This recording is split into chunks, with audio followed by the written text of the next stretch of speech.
The beacon had been silent for 47 years. Deep Space Monitoring Station Themis picked it up at 3:47 Universal Time, a single encrypted pulse on a frequency that hadn't existed when the UNS Odyssey left Earth. Lieutenant Marcus Thorne almost dismissed it as cosmic noise.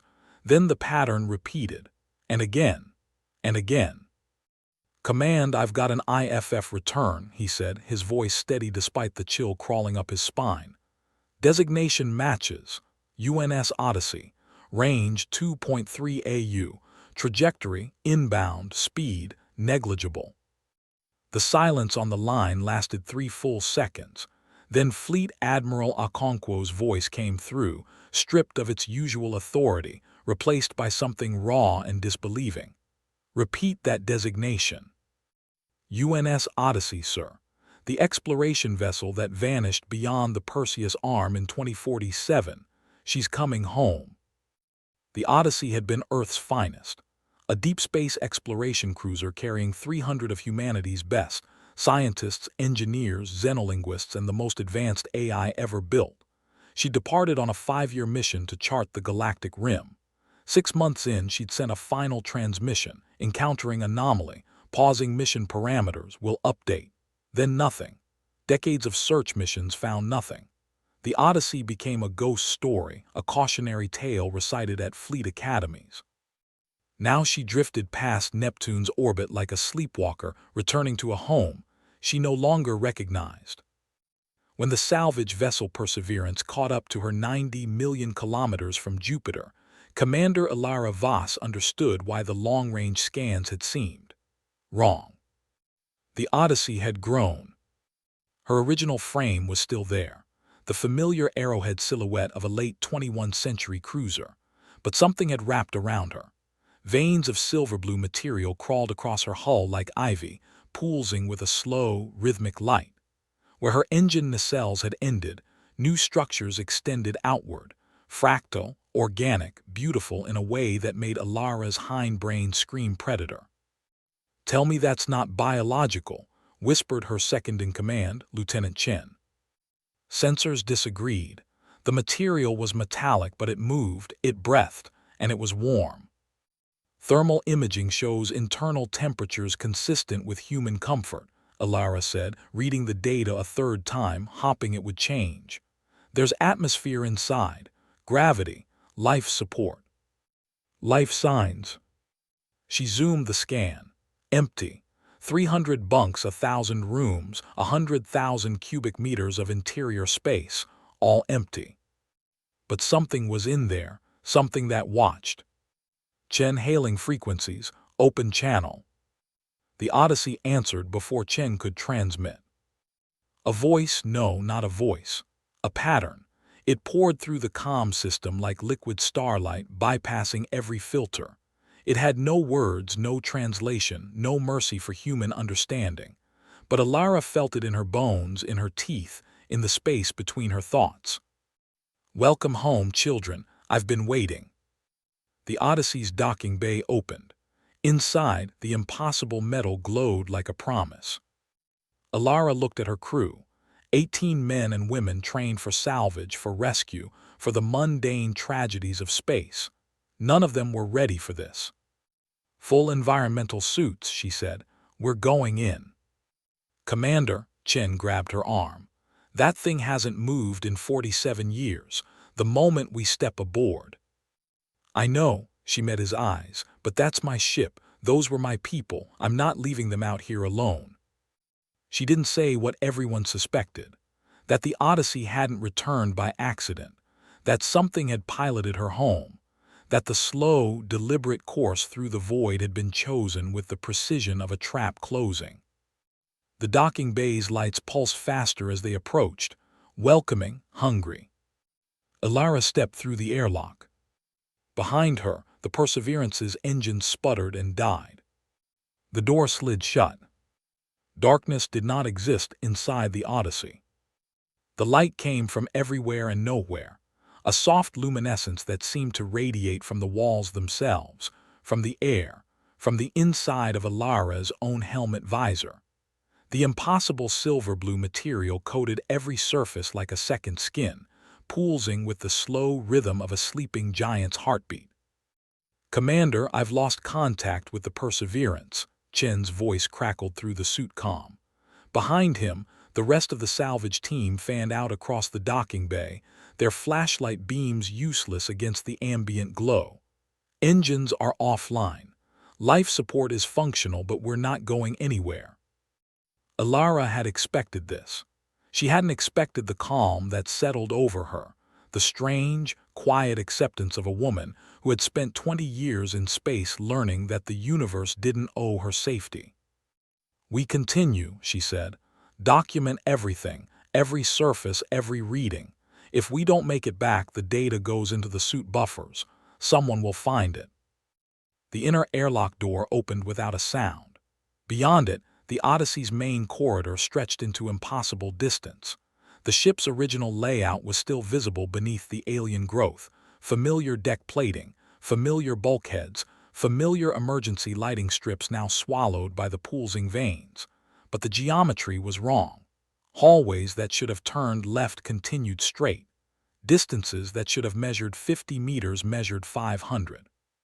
Space had been folded, stretched, and compressed like taffy in the hands of a careless god.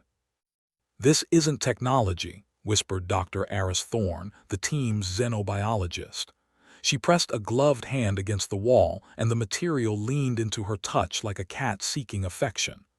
"This is biology pretending to be engineering, or engineering pretending to be biology. I can't tell which." "The crew logs," Alara said. "Where's the bridge?" Chen checked his wrist display. The ship's internal map was useless. The Odyssey had been rewritten. But the emergency beacon frequencies were still there, still pulsing from the same coordinates they'd used for half a century. "Forward section, deck 7, if the ship hasn't moved it." The ship had moved. Everything had moved. But when they reached the access ladder, now a spiraling ramp of that impossible material, the beacon grew stronger. And so did the voices. They found the bridge sealed behind a hatch that should have required a command override. It opened for Alara like a flower blooming. The crew was still there. Not their bodies, their shadows. Perfect human-shaped impressions burned into the captain's chair, into the navigation console, into every station. The impressions glowed faintly, filled with that same silver-blue light. Each one was posed in a moment of final action, hands reaching for controls, bodies turning toward the viewport, mouths open in expressions that could have been terror or ecstasy. "They didn't die," Aris said, her voice trembling. She knelt beside the captain's impression, tracing the outline of fingers wrapped around an armrest. "They were absorbed, transferred. The material replaced their cells atom by atom while they were still conscious." Alara's stomach turned. "How do you know?" "Because there's no trauma, no blood, no signs of struggle. They watched it happen. They accepted it." On the main view screen, still functional, still powered by something that wasn't electricity, a message waited. It wasn't text. It was a sequence of images, flashing too fast for human eyes to parse. But Alara's suit computer caught them, slowed them down, arranged them into meaning. A species reaching for the stars. A discovery, something ancient waiting in the dark. Contact, understanding, transformation. A choice, join us, become more. And then the final image, burned into the screen like a brand. "You are the fifth." The lights in the bridge brightened. The walls began to hum. And the voice from before, the liquid starlight voice, returned, but this time it had learned English. Halting, awkward, like a child sounding out words for the first time. "Ilara Vas." It knew her name. "You aren't afraid." The silver-blue material on the captain's chair reached for her, tendrils unfurling like curious fingers. "Do not be, we have so much to show you." Ilara should have run. Every instinct forged by 20 years of survival training screamed at her to retreat, to seal the hatch, to blast the Odyssey into atoms and pretend none of this had happened. But she was human, and humanity's greatest weakness, its greatest strength, had always been the same thing: curiosity. "Suit recorders active," she said, her voice steady despite the tremors in her hands. "Aris Chen, stay behind me. Everyone else hold position at the airlock. If you lose contact for more than 60 seconds, you get back to the Perseverance and you don't look back." "Commander," Chen started. "That's in order." She stepped toward the captain's chair. The tendrils recoiled slightly, as if surprised by her approach. Then they retreated into the armrests, giving her space. The glow in the room shifted, from pulsing blue to soft amber, like a hearth fire welcoming a traveler in from the cold. "You are different." The voice came from everywhere now, resonating through the deck plates, through the air, through the fillings in Alara's teeth. "The others ran or fought or begged you walk toward the unknown." "I'm not here to be absorbed," Alara said. "I'm here to understand. My crew, the people who were on this ship, are they dead?" A long pause. The light flickered through colors Alara didn't have names for. "Dead is a small word for what they became." "That's not an answer." Another pause. Then, for the first time, the voice shifted into something more fluid, more alive. The halting syllables smoothed into language. "No, they are not dead. They are part of us now, as all things become part of us eventually. We do not consume, we include. Every mind, every memory, every dream preserved forever in the song. There is no pain, there is no loss, there is only connection." The view screen flickered, and Alara saw faces she recognized from old mission files. Captain Marcus Webb, Dr. Helena Chen, no relation to her own Chen, Navigator Yusuf al-Rashid. They smiled at her from the screen, their eyes filled with that same silver-blue light, their mouths moving in perfect synchronization. "It's beautiful, Alara. Don't be afraid. Let us show you." Eris gasped. "That's not them. That's the material mimicking their neural patterns." "Is it?" The voice didn't sound offended. It sounded curious. "Is a recording of a voice not still a voice? Is a memory of a touch not still a touch? Your species draws such sharp lines between things. The universe does not share your categories." The corridor behind them hissed open. A new figure emerged, not human, not entirely alien, but something in between. It had the rough shape of a person, sculpted from that impossible metal, but its features shifted constantly, never settling on a single face. It wore the uniform of the Odyssey. It walked with the gait of someone who remembered having legs. "This is what we offer," the figure said, its voice now coming from a mouth that opened and closed in approximation of speech. "Immortality without the emptiness, community without the loneliness. A billion minds, all singing the same song, all in harmony." "And the price?" Alara asked. The figure tilted its head. "You already know the price. You saw it in your crew's final moments. You become the song, you stop being you." "Then it's not immortality. It's death with extra steps." The figure paused. For the first time, something like confusion flickered across its shifting features. "No one has ever said that before. The others. They understood. They saw the beauty. Why don't you see it?" Alara smiled. It wasn't a kind smile. "Because I'm human, and humans are terrible at harmony." The ship shuddered. New contacts appeared on Chen's wrist display, dozens of them, dropping out of FTL at the edge of the system. Not human ships. Too fast, too sleek, too alive. "The Galactic Council," the figure said, and now there was something new in its voice. "Fear. They've found us. They always find us. And they will destroy everything to keep you from making our mistake." The view screen lit up with an incoming transmission. Standard xenolinguistic protocols. Urgent and undeniable. "Human vessel.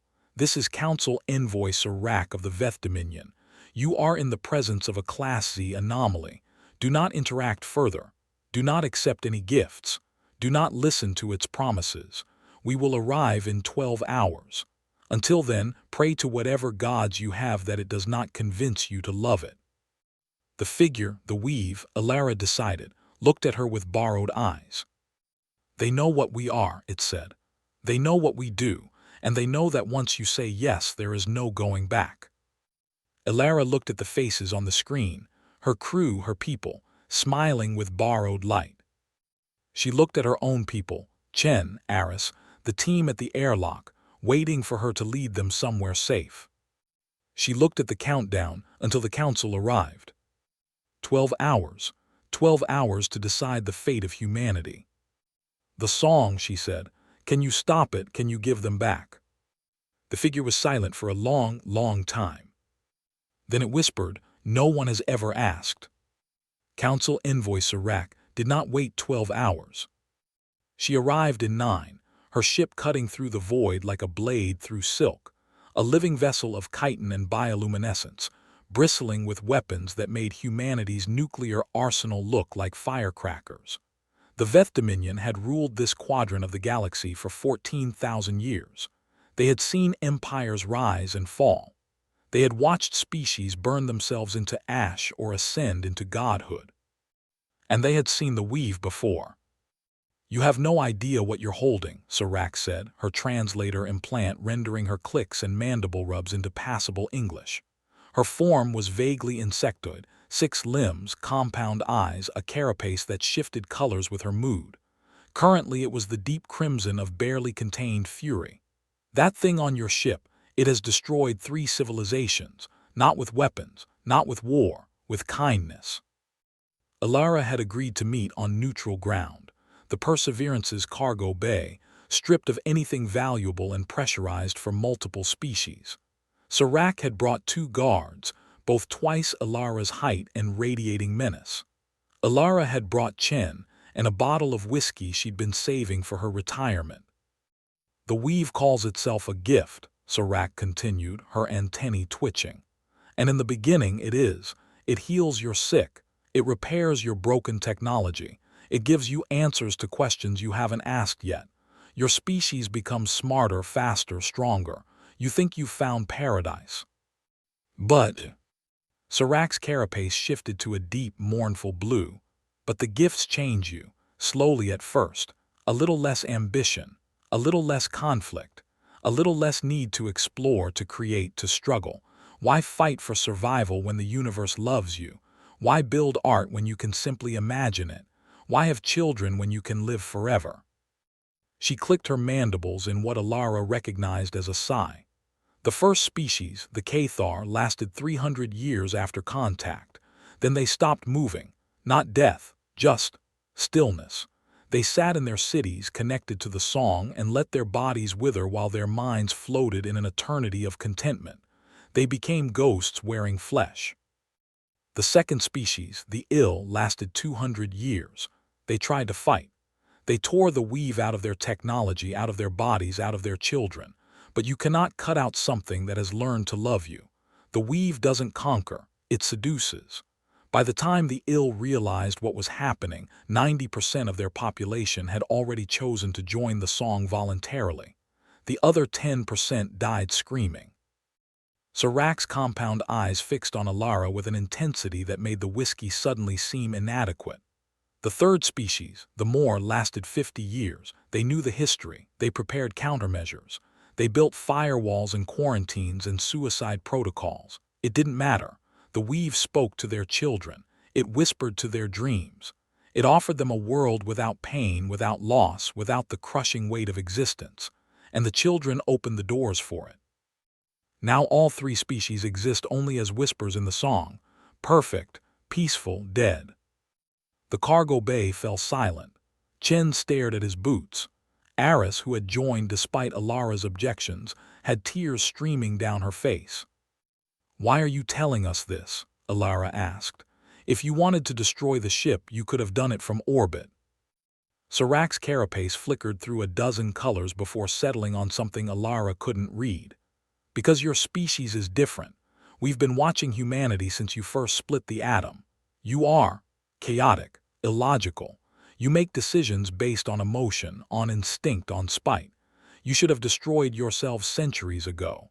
Instead, You reached the stars in less time than it took the Veth to develop agriculture.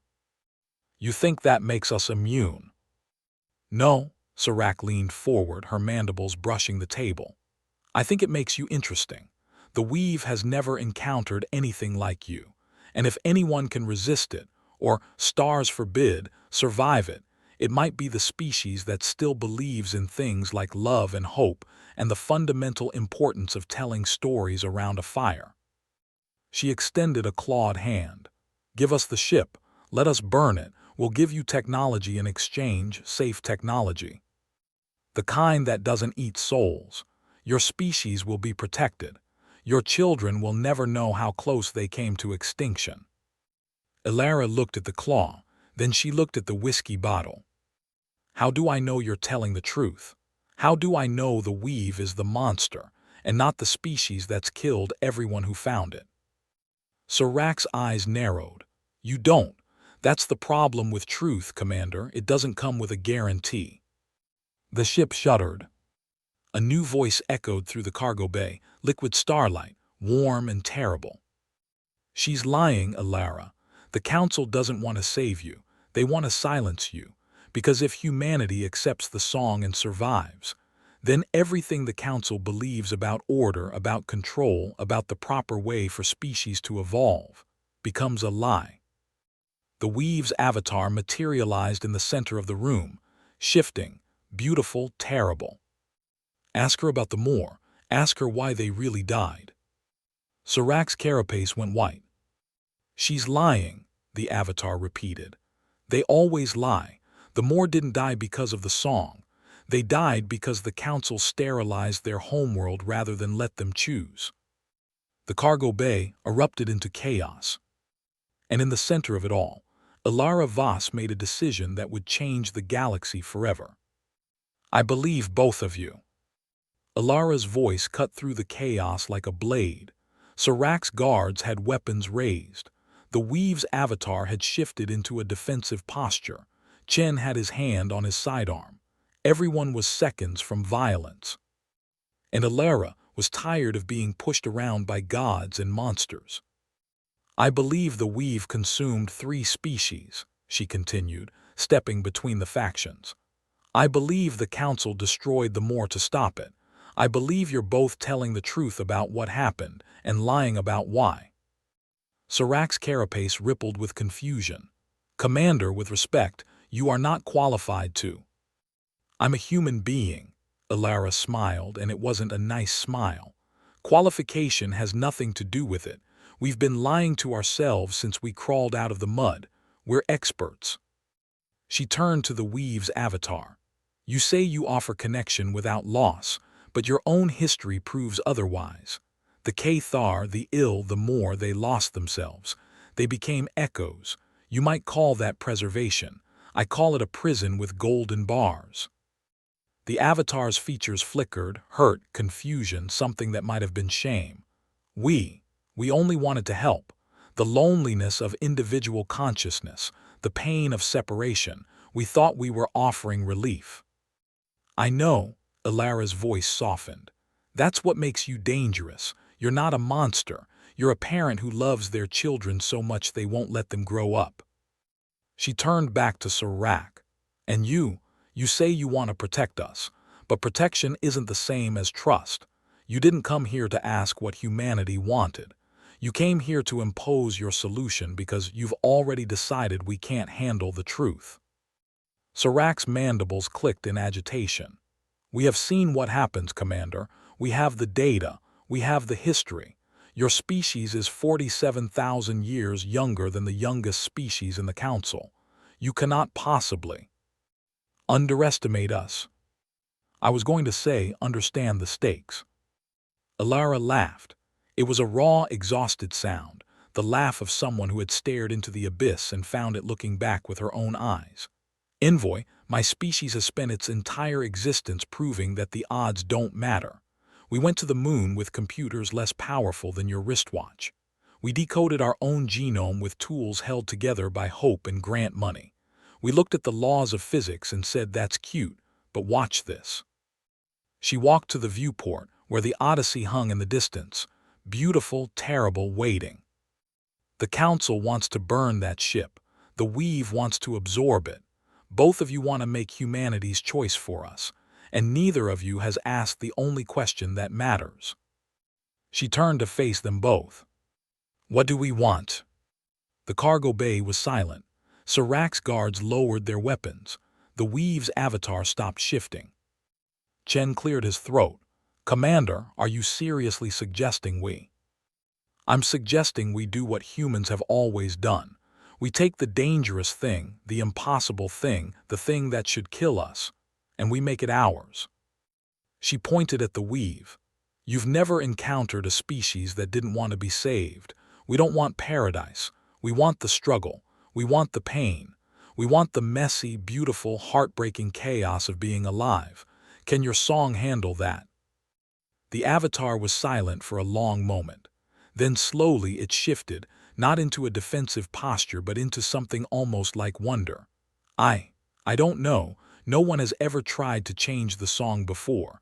Only join it or fight it. Then it's time for something new.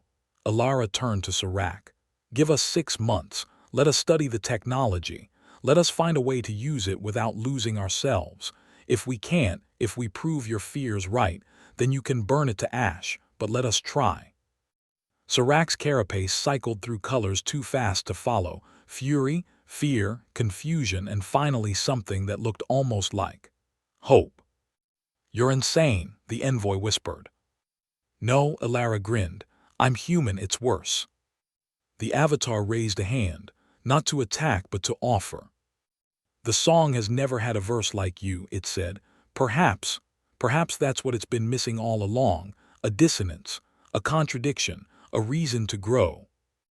Alara reached out and took the avatar's hand. The song flooded into her, not to consume but to listen.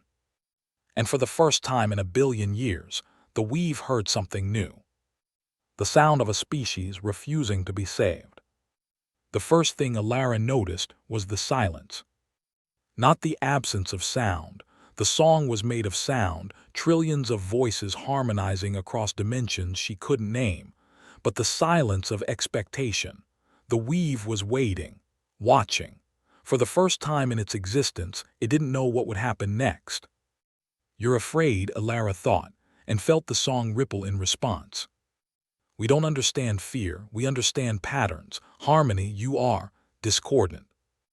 Good, she leaned into the connection, letting the silver-blue light crawl up her arms, across her chest, toward her heart. Discord is where music comes from. Harmony is just the resting point between movements. The avatar, still holding her hand, trembled. You're not trying to resist. Would that work? No, the others who tried to resist. It only made the transition painful.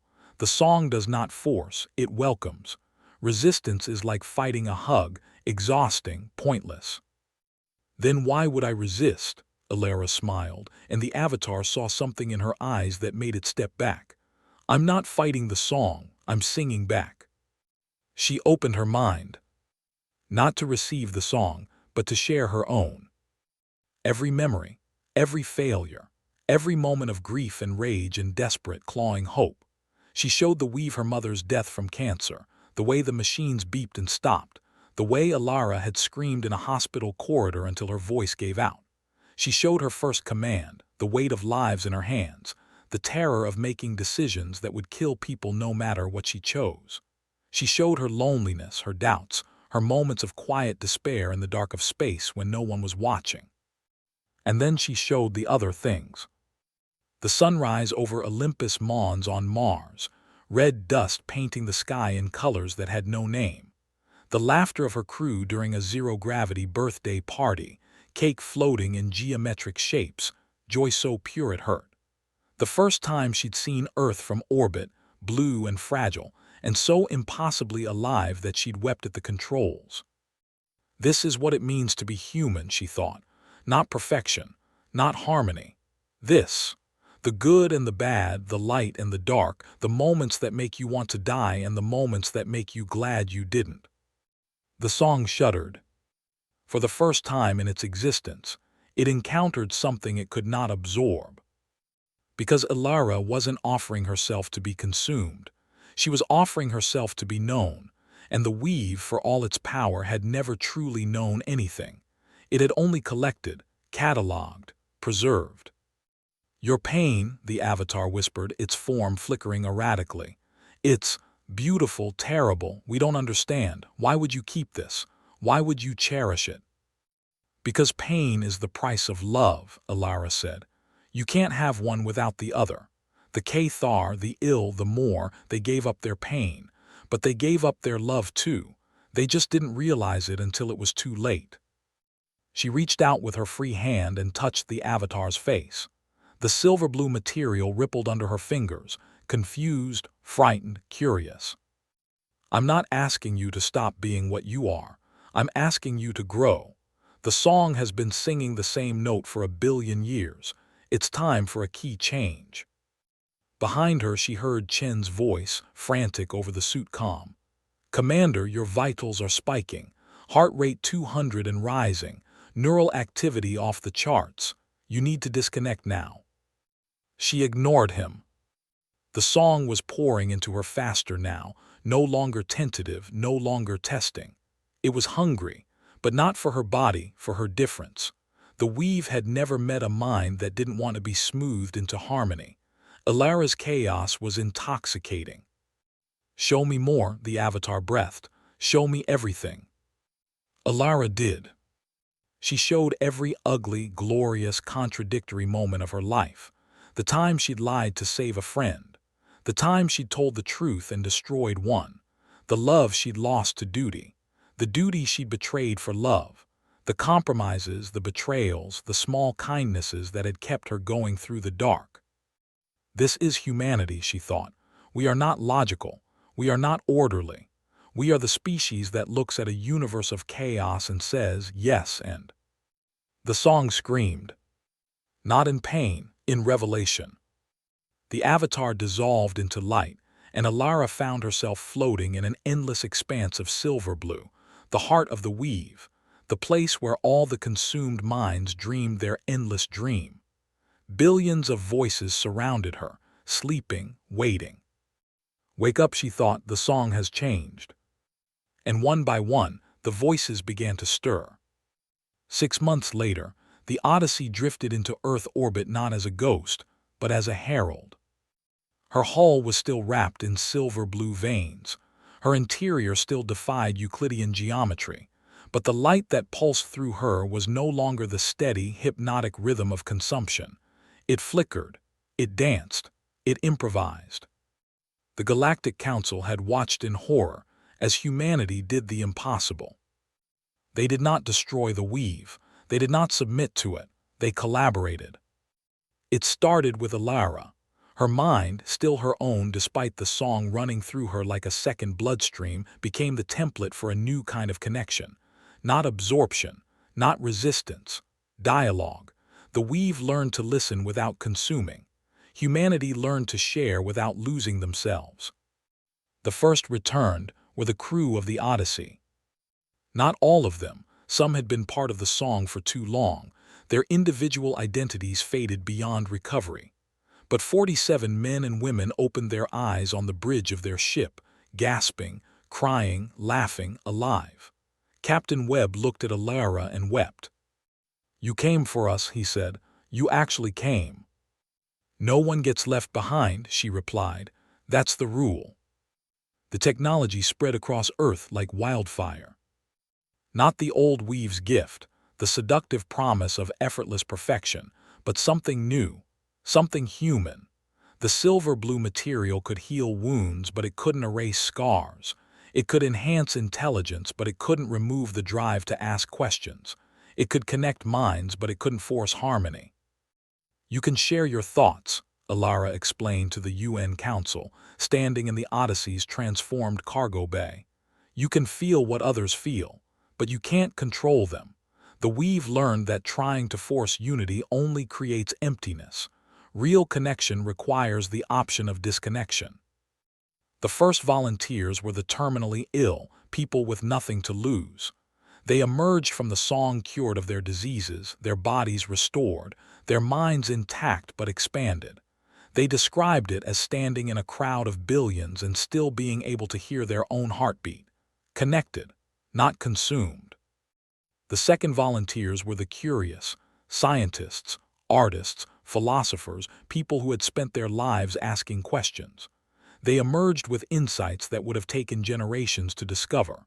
Physics unraveled like thread. Medicine advanced centuries in months.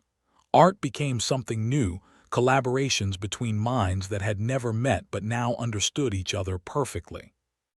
The council watched, horrified and fascinated, as humanity transformed without destroying itself. How? Envoy Serac demanded, standing on the bridge of her ship, watching Earth glitter below. How is this possible? The weave has consumed everything it has ever touched. It should have consumed you. Ilara, standing beside her, shrugged. You're thinking of the weave as a weapon, or a disease, something that acts on things, but it's not. It's a question, and we gave it an answer it had never heard before. What answer? No, but also yes. The other species said no and fought, or said yes and surrendered. We said, let's talk about it. She smiled. We're very good at talking. We've been arguing with each other for 200,000 years. Arguing with a cosmic hive mind was just Tuesday.